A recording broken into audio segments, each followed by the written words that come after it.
આજે એક વિદ્યાર્થી તૈયારી કરતો ને એક વિદ્યાર્થી તૈયારી નથી કરતો, એની સાથે એના પરિવારની આશા છે, એના સ્વજનો છે, બિચારા દિવસ રાત મહેનત કરે છે, બાપ બિચારો મહેનત કરીને પૈસા ભેગો કરે છે, ઓકે ભાઈ ગમે ત્યાંથી માગી કરીને કંઈ પણ સેટિંગ કરીને એને જોઈએ સુવિધા ઉપરી પાડે છે, ત્યારે એક છોકરું તૈયારી કરે છે. બિલકુલ. હવે એમાં એનો વાંક શું છે?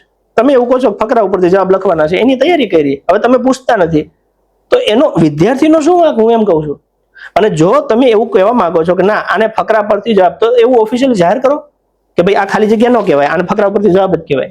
માની લો કે અધિકારી કદાચ એવડા ઊંચા લેવલના હોય, એને ગુજરાતી ભણ્યા ના હોય, એને ખબર ન પડતી હોય, તો હું એવું કહું છું કે એવા સારા એમના નીચે સ્ટાફમાં હોય એને બોલાવી લેવાય કે ભાઈ 5 જણા આપણે ચર્ચા કરીએ, નક્કી કરીએ કે આ પ્રશ્નનું શું થઈ શકે છે. નીતિમત્તા પ્રમાણે આપણે એવું નથી કહેતા કે તમે ન્યાય કરો કે અન્યાય કરો, કે જે તમારા હાથમાં અધિકારમાં આવે છે એ પ્રમાણે કરો. કોકની જિંદગી ખોઈ જાય આમાં. આ 2000 જગ્યા નથી ભરાણી, 12000 જગ્યા કેવી રીતના ભરાય?